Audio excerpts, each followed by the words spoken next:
श्री भक्तमाल के प्रारंभ में मंगलाचरण में संत श्री नाभादास जी ने कहा, भक्त भक्ति भगवंत गुरु चतुर नाम बपु एक, इनके पदबंधन किए नासे विघ्न अनेक।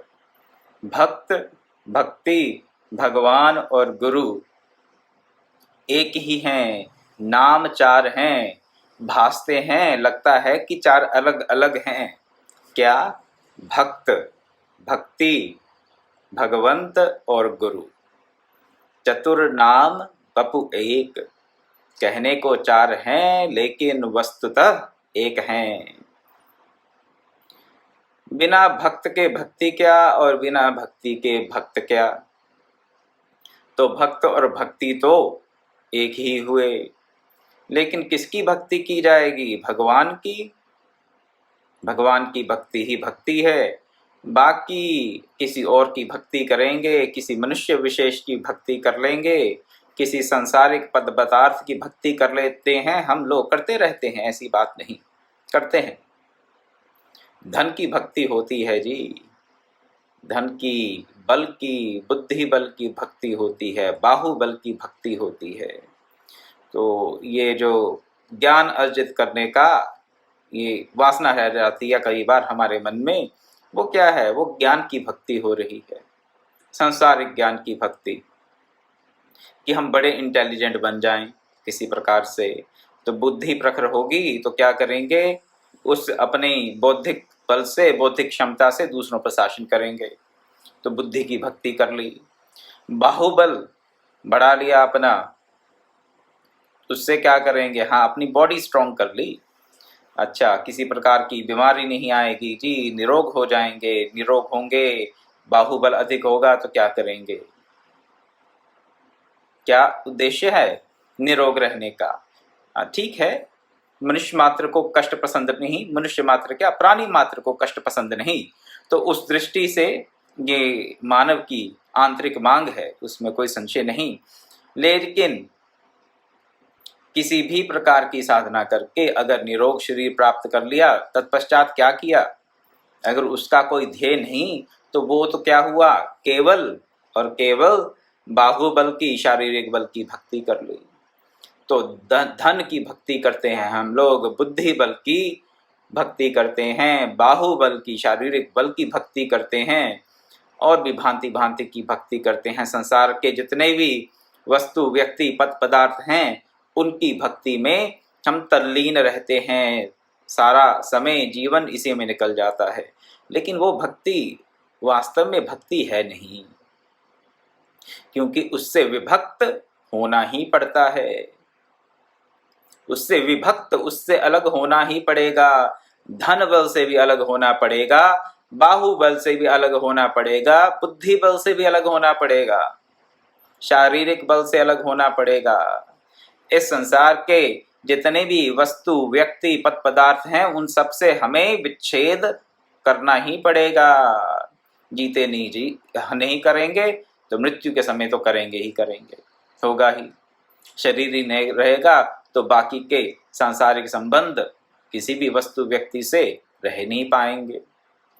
तो इनकी भक्ति भक्ति नहीं है। भक्ति तो उससे कीजिए जिससे कि एक बार जिसके भक्त हो गए तो उसके बाद विभक्त कोई कर नहीं सकता, विभक्त होंगे ही नहीं। जहां से विभक्त ना हो, भक्ति उसकी कीजिए। ये टेम्पररी चीजों की भक्ति करके, ये टेम्पररी संबंधों की, सांसारिक संबंधों की, क्षणिक संबंधों की भक्ति करके क्या मिलेगा? तो जो भक्ति है वो तो भगवान की ही है। बाकी किसी और चीज की भक्ति तो भक्ति का ठीक है, थोड़ा नाटक सा हो गया, थोड़े समय के लिए कुछ प्राप्ति हो गई, लेकिन फिर वे भक्त हो गए। तो फिर वह काहे की भक्ति हुई, काहे का भक्त हुआ, कुछ बात बनती नहीं वहां पर।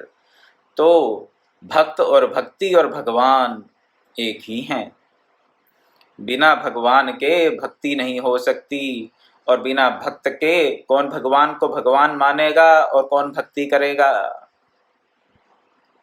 तो भक्त, भक्ति और भगवान एक हैं। और चौथा नाम लिया उन्होंने गुरु का। भक्त, भक्त, भगवंत, गुरु भक्त भक्ति भगवंत गुरु चतुर नाम बपु एक। गुरु जब तक भक्ति का ज्ञान नहीं देगा, भक्ति की दीक्षा नहीं देगा, प्रेम की दीक्षा नहीं देगा, तब तक अपने अंतर में बैठा हुआ वो भगवत प्रेम जागृत नहीं होगा। तो बिना गुरु के भी बात बनने वाली नहीं है। तो देखने में अलग अलग लगती हैं ये चीजें, चतुर नाम बपु एक, लेकिन वस्तुतः ये एक ही हैं, ये अलग अलग नहीं, अलग अलग नहीं है। और इनकी वंदना करके, इनके चरणों की वंदना करके, भक्त के भक्ति की, भगवान की और गुरु की चरणों की वंदना करके संत नावादास जी बोलते हैं, नासे विघ्न अनेक, सब प्रकार के विघ्नों का नाश हो जाता है। विघ्न है कहाँ पर, कौन से विघ्न की बात कर रहे हैं यहाँ पर हम? हाँ, किसी सांसारिक प्राप्ति की बाधा की बात नहीं कर रहे। विघ्न क्या है? हमें अपने अंतर में बैठा हुआ जो परमात्मा दिखता नहीं है, उसी में ही विघ्न है। और उस विघ्न को भक्त, भक्ति, भगवंत और गुरु, इनकी वंदना दूर कर देती है। इसी का प्रयास हम करते हैं भक्तमाल की कथा में, कि हम भक्त की चर्चा करें, भक्तों के चरित्र की चर्चा करें। जैसे कि आजकल हम द्वादश प्रधान भक्तों के अंतर्गत प्रहलाद महाराज के चरित्र का श्रवण कर रहे हैं, और उन्हीं के चरित्र के माध्यम से हम भक्ति की भी चर्चा कर रहे हैं। भक्ति की चर्चा हो रही है, प्रहलाद महाराज जी के गुरु देव ऋषि नारद जी की चर्चा हो रही है, और फिर भगवान नरसिंह अवतार लेंगे तो भगवान की चर्चा तो होगी ही होगी। तो ये सब एक दूसरे के साथ संबंधित हैं, और इनकी चरणों की वंदना करके भक्त, भक्ति, भगवंत, गुरु, हम अपने भक्ति के मार्ग में जितने भी भांति भांति की बाधाएं, विघ्न, प्रत्युह आते हैं, उनका निवारण कर सकते हैं। और कोई रास्ता है नहीं। सोचें कि अपने बुद्धि बल से, अपनी साधना के बल से, अपने जप के बल से, अपने तप के बल से और धन बल से बाधाओं को दूर कर लेंगे तो नहीं, ये तो सब स्वयं में बाधाएं हैं। विडंबना की बात ये है कि जो स्वयं में बाधाएं हैं, हम ये सोचते हैं कि इन सारे तथाकथित साधनों से हम बाधाओं को दूर कर लेंगे, लेकिन बाधाओं को दूर करते करते हम नई बाधाएं उत्पन्न कर लेते हैं। यही अज्ञान है, यही अविद्या है, विपरीत ज्ञान। जो बाधाएं हैं उनको हम अपने सहायक समझ लेते हैं, जो विघ्न हैं उनको हम सेतु समझ लेते हैं। ये अपनी विपरीत बुद्धि का, अज्ञान का ही परिणाम है और कुछ नहीं। लेकिन इस अज्ञान का, इस विपरीत बुद्धि का नाश कैसे होगा? सत्संग से। सत्संग में क्या मिलेगा? भक्त, भक्ति, भगवंत और गुरु की चर्चा, उनका गुणगान। तो इसी आशा से, इसी प्रार्थना के साथ प्रहलाद महाराज जी के चित्र का श्रवण हम जारी रखेंगे। यहाँ पर हमने अभी तक ये श्रवण किया कि प्रहलाद जी षंड आमर्क के कहने के बावजूद क्या करते हैं? गुरुकुल में सहपाठियों के साथ भगवन नाम चर्चा, भगवन नाम का संकीर्तन, श्रीमन नारायण नारायण हरि हरि, हे कृष्ण गोविंद हरे मुरारे, हे नाथ नारायण वासुदेव, भांति भांति से उन भगवान के नाम का उच्चारण करते रहते हैं। और भगवान के नाम का उच्चारण खुद ही नहीं करते, अपने सहपाठियों से भी कराते हैं। अब क्या होता है? षंड और आमर्क ने तो प्रहलाद के पिता को वचन दिया था, हिरण्यकशिपु को, कि हम इस बच्चे को सीधा कर देंगे। अब ये जो भगवान की भक्ति करता है ये छोड़ देगा, हम इसको ऐसा पाठ पढ़ाएंगे। लेकिन सफल नहीं हुए तो क्या किया गया फिर?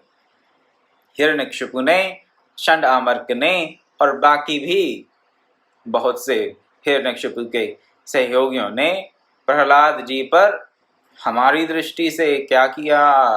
बहुत अत्याचार किया। क्या अत्याचार किया?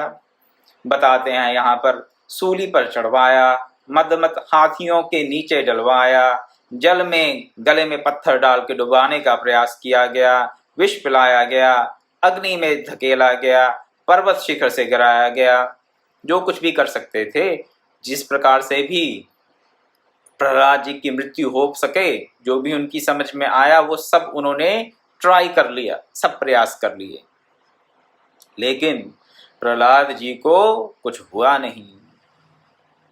क्यों नहीं हुआ? क्योंकि प्रहलाद जी भगवान नाम का और भगवान के श्री चरणों का आश्रय लिए हुए थे, आश्रय लिए हुए थे। क्या कहते हैं भगवान गीतानाथ जी, तेषाम सतत युक्तानाम भजताम प्रीतिपूर्वकम ददामि बुद्धि योगम ते माम ददामि बुद्धि योगम तम तेन मामुपयान्ति ते। उनको मैं क्या, जो मेरा सतत भजन करते हैं उनको मैं बुद्धि योग देता हूँ। वो बुद्धि योग क्या है? यही कि भगवान के रहते हुए, भगवान की शरण में रहते हुए, भगवान की आज्ञा में रहते हुए, भगवान के आश्रय में रहते हुए मुझे किसी भी प्रकार का कोई कष्ट, कोई समस्या, बाधा पहुंचा नहीं सकती। भगवत शरण में है, भगवान नाम के आश्रय में है। और भी कहते हैं वहां पर, तेषाम सतत अभियुक्ता नाम योगक्षेम वहां में हम, भगवान कहते हैं जो सतत मेरे ही साथ जुड़ा हुआ है, मेरा ही ध्यान कर रहा है, मेरा ही भजन कर रहा है, मेरा ही नाम ले रहा है, मेरी ही लीलाओं का चिंतन कर रहा है, उसके योग और क्षेम का वहन मैं करता हूँ। तो एक तो बुद्धि ऐसी दे देते हैं कि भक्त निश्चिंत हो जाता है। बुद्धि योग, बुद्धि योग से बुद्धि के कुतर्क समाप्त हो जाते हैं और ऐसी निश्चयात्मिका बुद्धि बन जाती है, एक निष्ठ बुद्धि बन जाती है कि प्रभु के शरण में है तो सब ठीक है, सब ठीक है, कुछ हमारा बिगड़ने वाला है नहीं, क्योंकि हमारे रक्षक तो वो परम प्रकाशक हैं, वो परमात्मा हमारी सदैव रक्षा कर रहे हैं, करते रहेंगे। ऐसी एक निष्ठ बुद्धि, ऐसी निश्चयात्मिका बुद्धि, संशय नहीं, पता नहीं करेंगे कि नहीं कर रहे हैं, अब तक तो कर रहे हैं, पता नहीं भविष्य में करेंगे या नहीं करेंगे, अच्छा उस वक्त तो किया था, पता नहीं अब इस वक्त करेंगे कि नहीं करेंगे। नहीं, संशय नहीं, संशयात्मा विनश्यति, संशय के साथ नहीं। बुद्धि योग प्राप्त होगा तो निश्चयात्मिका बुद्धि होगी। निश्चयात्मिका बुद्धि क्या है? एक निष्ठ बुद्धि। किसकी निष्ठा? कैसी धारणा बुद्धि की? कि प्रभु की शरण में हमें किसी प्रकार का कोई भय है ही नहीं, कोई भय नहीं, किसी भी प्रकार का। भय मुक्त होता है, जो भक्त होता है वो भय मुक्त होता है, और जिसके मन में अभी भय है उसने प्रभु की शरणागति पूर्ण रूप से स्वीकार अभी नहीं की। और प्रभु की शरणागति पूर्ण रूप से स्वीकार कर ली तो चाहे कोई विष पिलाए, कोई सांपों से कटवाए, आग में धकेले, प्रभु रक्षा करेंगे, करते हैं। कई बार हम लोगों के मन में संशय हो जाता है कि ये ऐसे कैसे हो सकता है कि पहाड़ से नीचे फेंका और फिर भी मरे नहीं। ये भी लोग कह देते हैं क्या वाकई ही मीरा को जहर का प्याला पिलाया गया था और उन्होंने चरणामृत समझ के पिया और वो नहीं मरी? ऐसे कैसे हो सकता है? जहर तो जहर होता है जी, जहर तो मारेगा ही।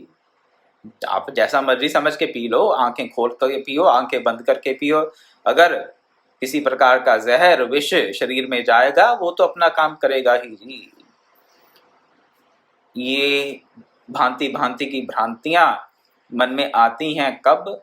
जब हमारी निश्चयात्मिका बुद्धि नहीं है, जब हमारी एक निष्ठ बुद्धि नहीं है। लेकिन इन परम भक्तों की, मीरा का नाम ले लीजिए, प्रहलाद जी का नाम ले लीजिए, इनकी बुद्धि क्या है? इनकी बुद्धि भगवान के साथ एकात्म हो चुकी है। एकात्म होने के नाते क्या होता है कि भगवान के जितने भी गुण हैं वो सब इन भक्तों में आ जाते हैं।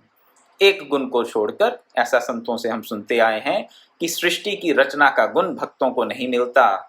जो परम भक्त हैं, जो भगवान के साथ जो अपना एकात्म स्थापित कर चुके हैं, जहां भगवान और भक्त का भेद रह नहीं गया, वो भक्त भगवान के सब गुणों को प्राप्त कर लेता है। एक सृष्टि की संरचना का धर्म छोड़कर बाकी सब धर्म उनके भगवान जैसे हो जाते हैं। तो जो इस अवस्था का भक्त है, इस अवस्था का संत है, जो कि भगवत स्वरूप हो रहा है, जो तद्रूप हो रहा है, उसके लिए ये अग्नि की ज्वालाएं, ये जहर, ये पत्थर, पानी पहाड़ों से नीचे फेंकना कुछ नहीं कर सकता, कुछ कर नहीं सकता। वो इन सब बाधाओं का अतिक्रमण कर चुके हैं। उनके मन से सब प्रकार का भय जा चुका है और उस स्थिति को प्राप्त हैं प्रहलाद जी।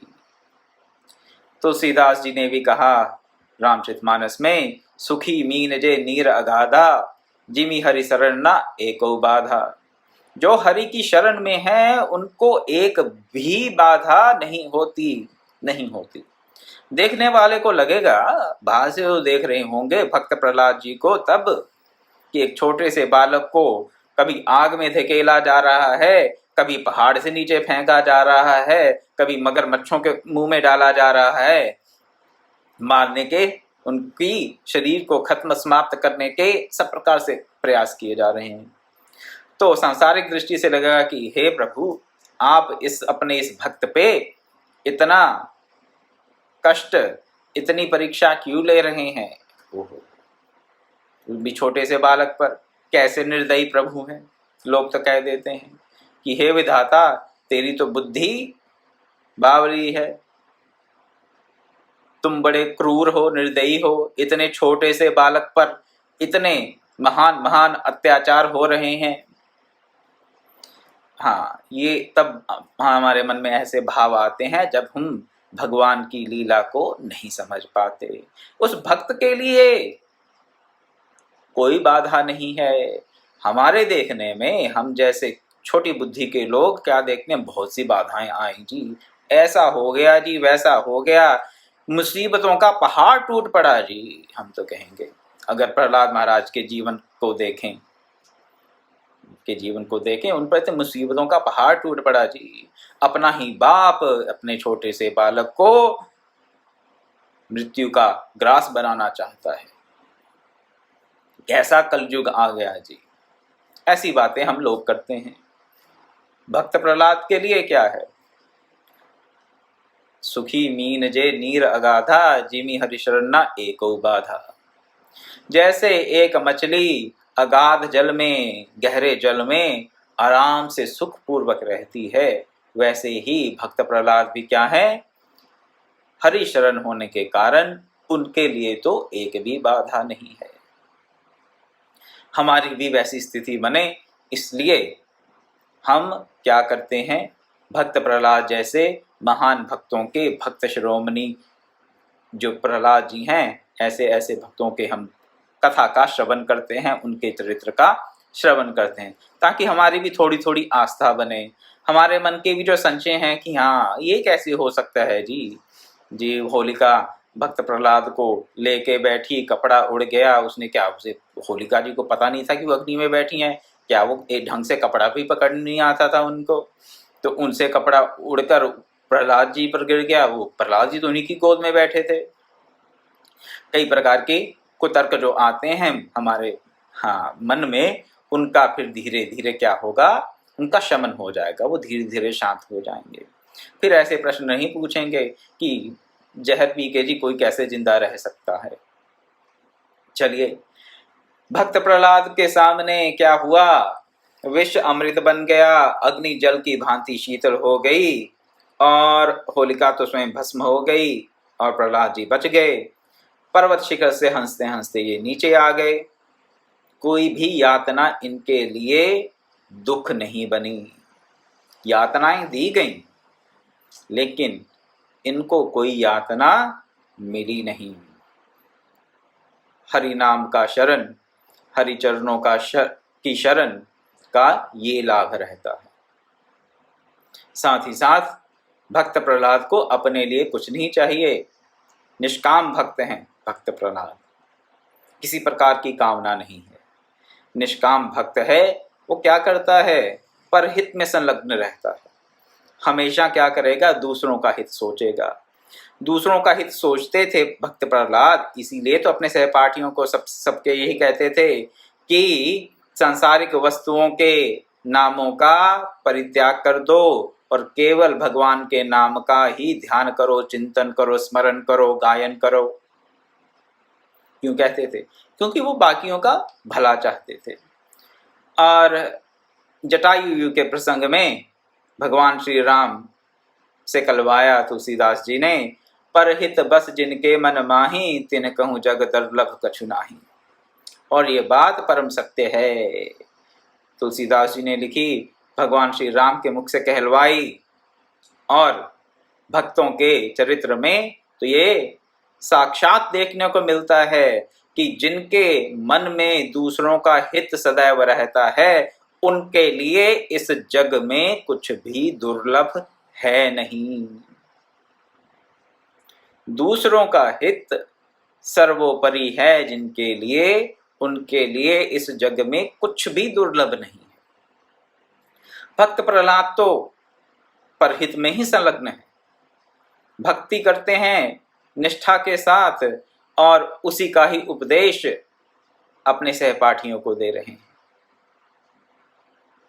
कैसे बाधा आएगी कोई, उनके लिए असंभव कैसे हो सकता है? कुछ असंभव नहीं होता। ऐसी अपनी जो धारणा है वो हम बनाएं कि अगर भगवान की शरण हमने स्वीकार कर ली है, सही मायने में पूर्णता अनन्यता से, अनन्यता की भावना से भगवत शरण में अगर हम आ गए हैं, तो ना हमें किसी प्रकार का कोई भय होगा, ना किसी प्रकार की बाधा होगी, और ना ही किसी प्रकार की कोई यातना हम पर काम कर सकती है। नहीं करेगी, कर ही नहीं सकती। ये निष्काम भक्ति का प्रभाव है। सकाम भक्ति तो हिरण्यकशिपु ने भी की, लेकिन उसने क्या प्राप्त कर लिया? मेरी दृष्टि से तो कुछ प्राप्ति हुई नहीं। षंडामर्क दुखी हो गए प्रहलाद जी से कि ये बच्चा तो हमारी बात मानता नहीं, हमारे कहने से एकदम बाहर है। और ऊपर से हिरण्यकशिपु से भी डरते थे कि हिरण्यकशिपु को पता चल गया कि भक्त प्रहलाद तो अब भी उनके शत्रु का, भगवान का गुणगान कर रहे हैं, और इतना नहीं कि खुद कर रहे हैं, बाकी पाठशाला के, गुरुकुल के बाकी सब सहपाठियों को भी वही पाठ पढ़ाए जा रहे हैं। तो उनके मन में थोड़ा टेंशन होगी, जिसे हम कहते हैं टेंशन होगी, चिंता होगी, चिंतित हो गए कि अब क्या किया जाए। क्रोधित हो गए, तो क्रोधित होकर उन्होंने हार कर कहा प्रहलाद से, क्या कहा कि या तो हमारी बात मान जाओ, नहीं तो कृत्या उत्पन्न करके हम तुम्हें भस्म कर देंगे। कृत्या उत्पन्न करके, कृत्या क्या होती है? जिसे चुड़ैल कह देते हैं, कि कोई चुड़ैल या डायन को हम उत्पन्न करेंगे जो तुम्हें आकर नष्ट कर देगी। प्रहलाद जी से कहा। अब आपके मन में ये बात हो सकती है कि ये क्या कृत्याएं सत्य में होती हैं? सचमुच होती हैं जी ये कृत्याएं, चुड़ैल, डायन। अगर आप अथर्ववेद का अध्ययन करेंगे, अथर्ववेद में ऐसी विद्याओं का, ऐसे अनुष्ठानों का हमें विवरण मिलता है। अथर्ववेद के कुछ भाग हैं, उनमें ऐसा विवरण हमें मिले। अथर्ववेद में और भी बहुत कुछ है, ऐसा नहीं कि केवल यही है, लेकिन ये भी है अथर्ववेद के भाग कुछ संहिताओं में। तो ऐसी विद्याएं रही हैं पहले, परंतु यहाँ पे देखेंगे कि इन सब विद्याओं से, इन सब डाकनियों से, इन सब चुड़ैलों, डायनों से क्या हमें डरने की आवश्यकता है? तो यहाँ पर भक्त प्रहलाद जी को षंडामर्क कहते हैं कि बात मान लो, नहीं मानोगे तो हम कृत्या उत्पन्न करके तुम्हें नष्ट कर डालेंगे। भक्त प्रहलाद जी ने क्या कहा, गुरुजी कौन किसको मार सकता है और कौन किसको बचा सकता है, सब भगवान की लीला है। उन्होंने क्रोध नहीं किया, उन्होंने ये नहीं कहा कर लो जो करना है तुम्हें, मैं भी कम नहीं हूँ, मैं भी भगवान का भक्त हूँ, भगवान मेरे साथ हैं इसलिए तुम मेरा कुछ बिगाड़ नहीं सकते। नहीं, अहंकार के वशीभूत होकर, किसी प्रकार के क्रोध के वशीभूत होकर उन्होंने कुछ नहीं कहा। भक्त के मन में ना भक्ति का अहंकार होता है और ना ही विपरीत वचन सुनने पर मन में किसी प्रकार का क्रोध उत्पन्न होता है। क्रोध के वशीभूत ना होना, अहंकार के वशीभूत ना होना भक्तों का लक्षण है, भक्तों का लक्षण है। केवल और केवल उन्होंने विनय पूर्वक अपने गुरुओं को ये कहा कि कौन किसको मार सकता है और कौन किसको बचा सकता है, सब भगवान की लीला है।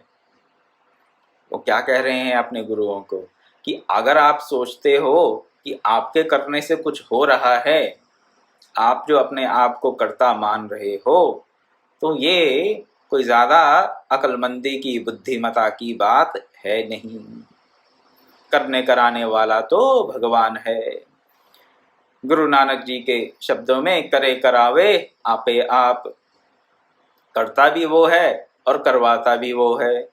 कौन करवाता है? वही खुद ही करवाता है, वो खुद ही करता है। खुद ही नंदलाला बनता है, खुद ही कन्हैया बनता है और खुद ही उसकी गोद में खेलता है। करे करावे आपे आप। तो जब वो ही सब करने वाला है तो भगवान की शरण में रहने वाला भक्त कैसे मान ले कि षंड और आमर्क, प्रहलाद जी कैसे मान ले कि षंड और आमर्क उनको मार सकते हैं? ऐसी बात आई ही नहीं उनके मन में। तो उन्होंने यही कहा, इसलिए कौन किसको मार सकता है और कौन किसको बचा सकता है, सब भगवान की लीला है। कह तो हम भी देते हैं सब माया है, सब भगवान की लीला है, परंतु अपने अहम के वशीभूत होकर अपने आप को कर्ता मानते हैं और अपने आप को कर्ता मानकर क्या करते हैं, क्या कहते हैं, मैंने ऐसा कर दिया, मैंने वैसा कर दिया, मैंने उसको ऐसा करने से रोक दिया और मैंने उसको ऐसा करने के लिए प्रेरित किया। कहने की बात अलग है, जीवन में धारण नहीं कर पाते। यही सोचते हैं कि मेरे करने से ही लोगों का कल्याण हो रहा है और मेरे करने से ही ये जो दुष्ट हैं अपनी दुष्टता को अपने तक समेटे हुए हैं। ऐसी ऐसी भावना अज्ञानता के वश और भक्ति का प्रकाश मध्यम होने के कारण, कम होने के कारण हमारे मन में आ जाती हैं। लेकिन भक्त प्रहलाद के मन में तो भक्ति देवी का पूर्ण प्रकाश है, पूर्ण प्रकाश है।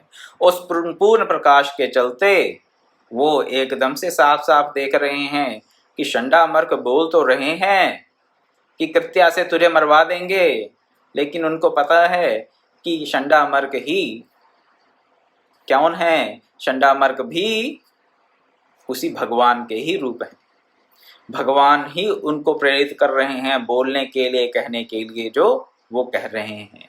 और अगर उनकी मृत्यु हो भी जाती है तो भगवान ही उस मृत्यु को करवाने वाले हैं, उस मृत्यु के कारण भी भगवान होंगे।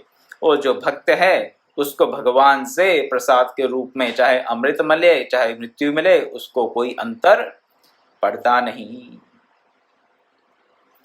कौन किसको मार सकता है, कौन किसको जला सकता है, सब भगवान की लीला है। प्रहलाद जी ने ये उत्तर दिया षंड और अमर्क अपने गुरुओं को।